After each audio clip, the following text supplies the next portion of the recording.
क्या कभी ये विचार आया है कि पूर्णता और हर सिद्धि प्राप्त करने वाली शक्ति का स्वरूप कैसा होता होगा? वो शक्ति जो सिर्फ इच्छा करने से नहीं बल्कि ज्ञान और संतुलन से जीवन को सार्थक बनाती है। क्या आपने सुना है उस देवी की कथा जो अपने भक्तों को सभी सिद्धि और सफलता का वरदान देती हैं? आज हम बात करेंगे माँ सिद्धिदात्री की, नवरात्रि का 9वां और अंतिम स्वरूप। हम कबीर और इरा आपका स्वागत करते हैं मंथन में। तो नवरात्रि के इस 9वें और अंतिम दिन हम उस देवी स्वरूप की चर्चा करने जा रहे हैं जो संपूर्णता का प्रतीक है, माँ सिद्धिदात्री जी। हमारे पास जो जानकारी है उसके आधार पर आज हम ये समझने की कोशिश करेंगे कि क्यों महानवमी पर उनकी पूजा इतनी महत्वपूर्ण है, उनका स्वरूप इतना अनूठा क्यों है और आज के जीवन में हम उनसे क्या सीख सकते हैं। बिल्कुल। तो शुरुआत करते हैं उनकी पहचान से। देवी दुर्गा का ये 9वां और अंतिम स्वरूप है जिनकी पूजा नवरात्रि के 9वें दिन यानी महानवमी को होती है। हाँ, और उनके नाम में ही उनका सार छुपा है। सिद्धि का अर्थ है आध्यात्मिक शक्ति, पूर्णता, किसी लक्ष्य की प्राप्ति या कह लीजिए अलौकिक क्षमता। और दात्री मतलब देने वाली। तो माँ सिद्धिदात्री वो देवी हैं जो सभी प्रकार की सिद्धियां प्रदान करती हैं। अच्छा। और देखिए, ये सिर्फ कोई अलौकिक शक्तियों की बात नहीं है, बल्कि जीवन में पूर्णता और सफलता पाने की जो क्षमता है, ये उसकी भी बात है। उनका चित्रण भी बहुत शांत और दिव्य बताया गया है। अक्सर उन्हें कमल के फूल पर विराजमान दिखाया जाता है। जी हाँ, कमल पर। कमल जो कीचड़ में खिलकर भी पवित्र रहता है, शायद इसी संतुलन और निर्मलता का प्रतीक है। बिल्कुल। और कुछ जगहों पर उन्हें सिंह पर सवार भी बताया गया है। हाँ, सिंह पर भी देखा है। वो शक्ति और दृढ़ता दिखाता है ना। सही कहा, शक्ति और दृढ़ता का परिचायक है। उनके वस्त्रों के रंग को लेकर भी थोड़ी भिन्नता मिलती है। कहीं हल्के रंग बताए गए हैं, कहीं श्वेत, तो कहीं लाल वस्त्रों का उल्लेख है। ये शायद उनके अलग अलग गुणों को दिखाता होगा, जैसे सौम्यता, पवित्रता और ऊर्जा। हो सकता है, बिल्कुल। उनकी 4 भुजाएं बताई गई हैं और हर भुजा में जो वस्तु है उसका अपना गहरा प्रतीकात्मक अर्थ है। हाँ। जरा सोचिए, एक हाथ में चक्र, ये सिर्फ सुदर्शन चक्र जैसा हथियार नहीं है, ये तो ब्रह्मांडीय व्यवस्था, समय के चक्र और धर्म की स्थापना का प्रतीक है। अच्छा। ये बुराई के विनाश और व्यवस्था बनाए रखने की शक्ति दिखाता है। और दूसरे हाथ में शंख। शंख की ध्वनि तो वैसे भी बहुत पवित्र मानी जाती है। जी हाँ, ये दिव्यता, ओम की ध्वनि और सकारात्मक ऊर्जा का आवाहन करता है। साथ ही ये शांति और समृद्धि का भी सूचक है। जैसे शंखनाद से वातावरण शुद्ध होता है, वैसे ही माँ की कृपा से जीवन में पवित्रता आती है, ऐसा मानते हैं। तीसरे हाथ में गदा होती है। हाँ, गदा का मतलब है शक्ति और सुरक्षा। ये सिर्फ शारीरिक बल का प्रतीक नहीं, बल्कि अन्याय से लड़ने और अपने आश्रितों की रक्षा करने की क्षमता भी दर्शाती है। ये दिखाता है कि देवी अपने भक्तों की हर संकट से रक्षा करने में सक्षम है। और चौथी भुजा में कमल का पुष्प, ये तो सबसे सुंदर प्रतीक लगता है मुझे। है ना? कीचड़ में खिलकर भी पवित्र और सुंदर रहने वाला कमल हमें सांसारिक मोह माया और कठिनाइयों से ऊपर उठकर आध्यात्मिक जागृति और पवित्रता बनाए रखने की प्रेरणा देता है। ये ज्ञान और आत्म साक्षात्कार का भी प्रतीक है। हाँ, और कुछ विवरणों में उनके स्वर्ण मुकुट के चारों ओर एक दिव्य प्रकाश या प्रभा मंडल का भी वर्णन मिलता है। जी बिल्कुल, ये उनके परम तेज और दिव्यता को दर्शाता है, जो भक्तों के मन में श्रद्धा, भक्ति और मुक्ति की भावना जगाता है। ये एक आभा है जो संपूर्णता और परम ज्ञान का अनुभव कराती है। यहाँ एक बहुत ही रोचक कथा जुड़ी है जो शायद माँ सिद्धिदात्री के महत्व को और भी उजागर करती है।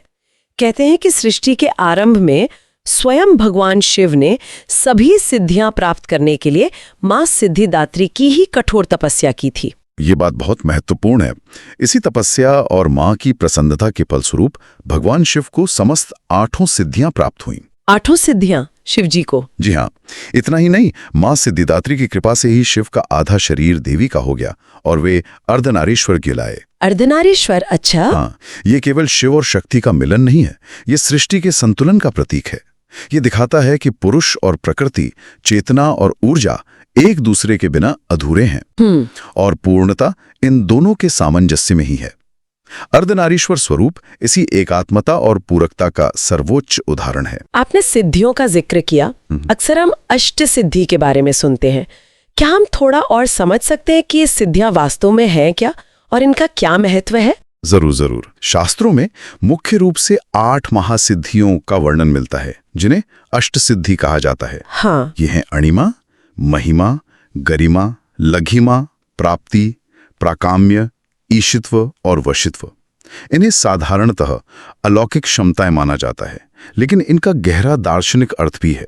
जैसे कि अणिमा, इसका क्या मतलब हुआ? अनिमा का अर्थ है अपने शरीर को अणु जितना सूक्ष्म बना लेने की क्षमता। अच्छा। हाँ, दार्शनिक स्तर पर यह अहंकार को शून्य करने और स्वयं को ब्रह्मांड के सबसे छोटे कण से भी एकाकार महसूस करने की क्षमता का प्रतीक हो सकता है। और महिमा, ये शायद इसका उल्टा है। बिल्कुल, शरीर को असीमित रूप से विशाल बना लेने की क्षमता, ये अपनी चेतना के विस्तार और सर्वव्यापकता के अनुभव का प्रतीक है। हो, और गरिमा और लघिमा, ये सुनने में वजन से जुड़े लगते हैं। हाँ, सही पकड़ा। गरिमा से शरीर को अत्यधिक भारी बनाया जा सकता है, इतना कि कोई उसे हिला ना सके। ये स्थिरता, दृढ़ता और अपने संकल्प पर अटल रहने का प्रतीक है।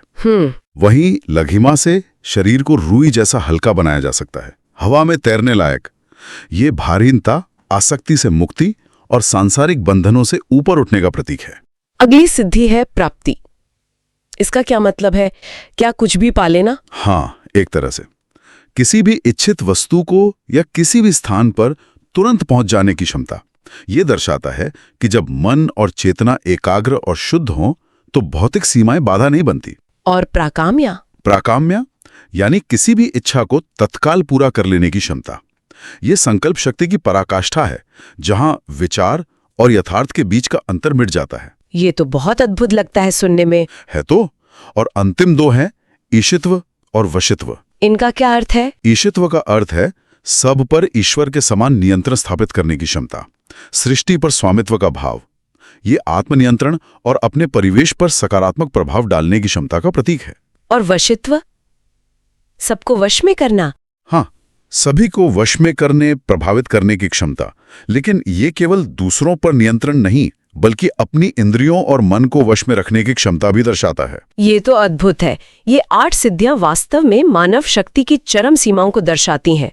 मैंने सुना है कुछ स्रोतों में 18 प्रकार की सिद्धियों का भी उल्लेख है, जैसे ब्रह्मवैवर्त पुराण में। जी हाँ, सिद्धियों की संख्या और प्रकारों को लेकर विभिन्न ग्रंथों में विस्तार मिलता है, पर मूल भाव यही है कि मां सिद्धिदात्री इन सभी क्षमताओं, पूर्णता, बुद्धि, आध्यात्मिक उन्नति का स्रोत हैं। उनकी उपासना से साधक न केवल इन शक्तियों को, यदि वो योग्य हो, प्राप्त कर सकता है, बल्कि सबसे महत्वपूर्ण, वो जीवन के परम लक्ष्य मोक्ष यानी जन्म मृत्यु के चक्र से मुक्ति की ओर अग्रसर होता है। उनकी कृपा अज्ञान के अंधकार को मिटाकर ज्ञान का प्रकाश फैलाती है। बिल्कुल। तो नवरात्रि के 9वें दिन महानवमी पर भक्त मां सिद्धिदात्री की कृपा पाने के लिए किस प्रकार उनकी पूजा अर्चना करते हैं? इस दिन का क्या विशेष विधान है? महानवमी का दिन नवरात्रि का समापन दिवस होता है, इसलिए इसका विशेष महत्व है। भक्त सुबह स्नान आदि करके पवित्र होकर पूजा की तैयारी करते हैं।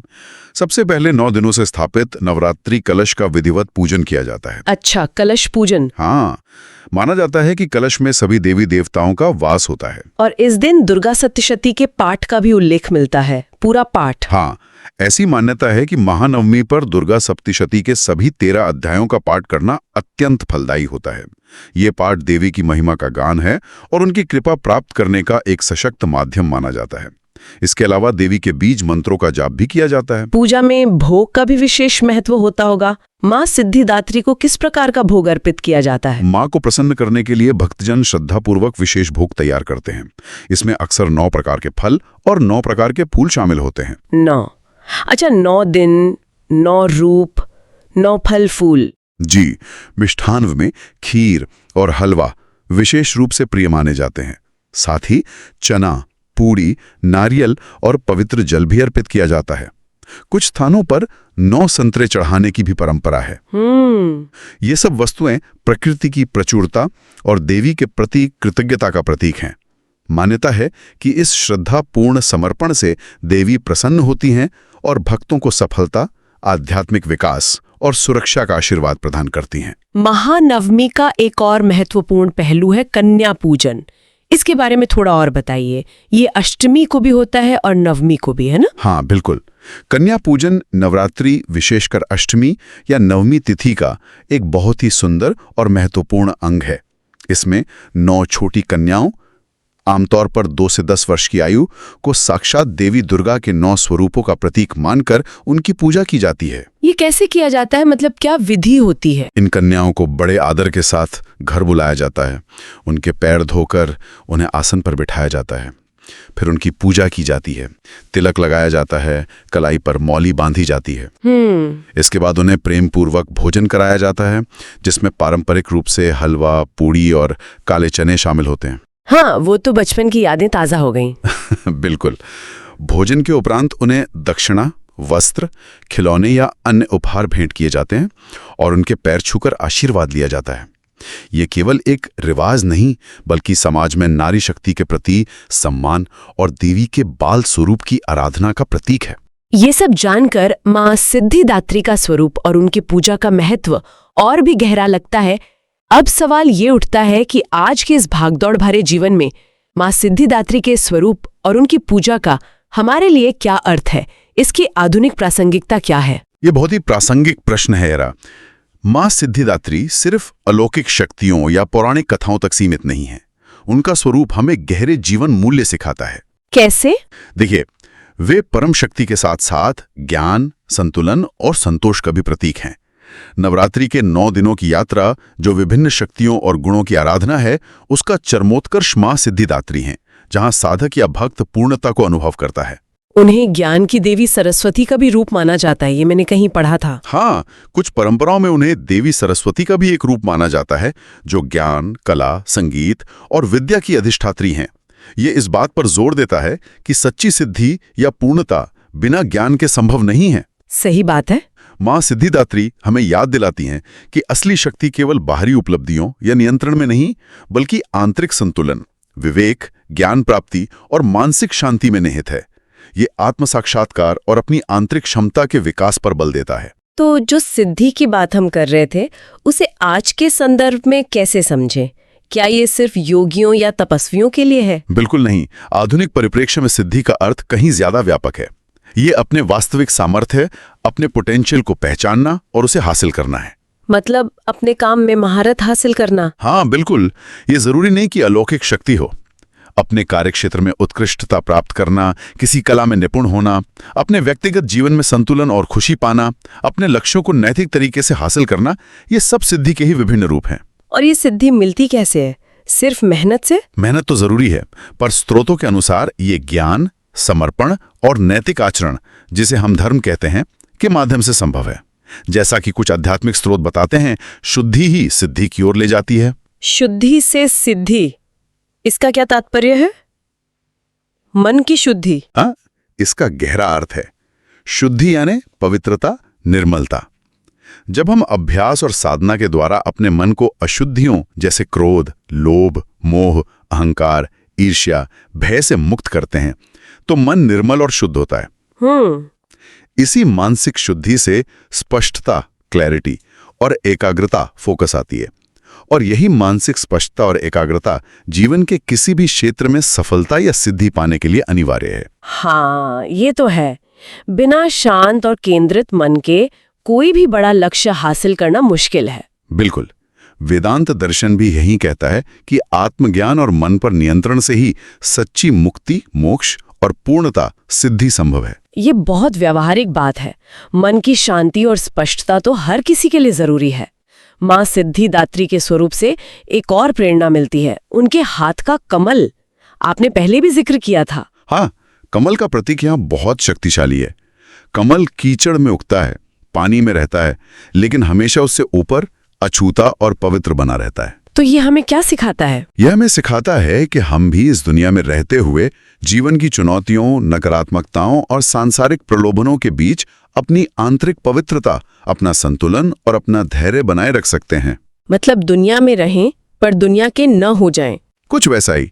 हमें दुनिया की कीचड़ में फंसना नहीं है, बल्कि उससे ऊपर उठकर कमल की तरह खिलना है। अपने मूल्यों और आदर्शों पर टिके रहकर अपने लक्ष्यों को प्राप्त करना है। बिल्कुल।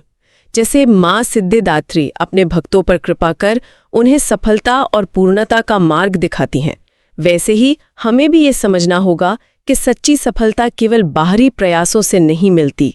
सही। उसके लिए ज्ञान अर्जित करना, अपने लक्ष्य के प्रति समर्पित होना और निरंतर परिश्रम करना आवश्यक है।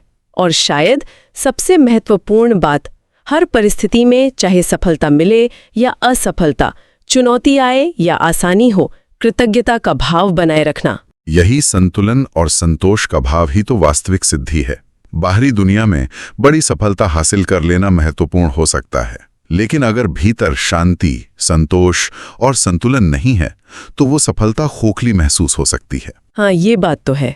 माँ सिद्धिदात्री हमें इसी आंतरिक और बाहरी पूर्णता की ओर प्रेरित करती हैं, एक ऐसा जीवन जीने के लिए जो भौतिक रूप से सफल भी हो और आध्यात्मिक रूप से संतुष्ट भी। तो संक्षेप में कहें, माँ सिद्धिदात्री सिर्फ नवरात्रि पूजा का अंतिम दिन नहीं है, बल्कि वे पूर्णता, ज्ञान, संतुलन और उस आध्यात्मिक यात्रा की परम उपलब्धि का प्रतीक है, जिसे नवरात्रि के 9 दिन दर्शाते हैं। बिल्कुल। वे हमें सिखाते हैं कि अंतिम लक्ष्य सिर्फ शक्तियों को पाना नहीं, बल्कि स्वयं को जानना और संतुलित जीवन जीना है। उनका स्वरूप हमें बार बार ये स्मरण कराता है कि सच्ची सिद्धि केवल बाहरी सफलता, धन या अलौकिक शक्तियों तक ही सीमित नहीं है। ये आंतरिक संतुलन प्राप्त करने में, निरंतर ज्ञान अर्जित करने में और अपनी उच्चतम मानवीय क्षमता को साकार करने में निहित है। भौतिक और आध्यात्मिक का संगम।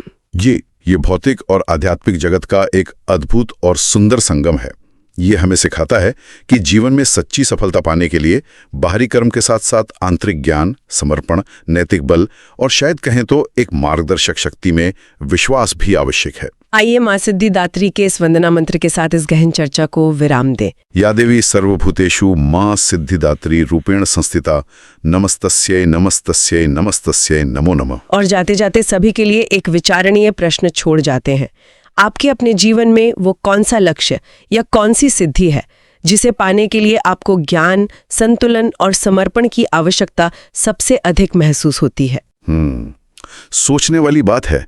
कौन सी ऐसी चुनौती है जिसे आप माँ सिद्धिदात्री की कृपा और स्वयं के प्रयास की शक्ति से पूरा करना चाहेंगे? या देवी सर्वमंगलम मंगल्ये शिवे सर्वार्थ साधिके शरण्ये त्र्यंबके गौरी नारायणी नमोस्तुते। रूपों की जानकारी चाहिए और ऐसी ही ज्ञानवर्धक चर्चाओं में रुचि है तो हमारे साथ जुड़े रहें। हमें कमेंट करके जरूर बताएं कि ये चर्चा आपको कैसी लगी और आपके क्या विचार हैं। कल फिर मिलेंगे एक नई कहानी और नए मंथन के साथ। तब तक के लिए अपना ख्याल रखें। मंथन जारी रहे।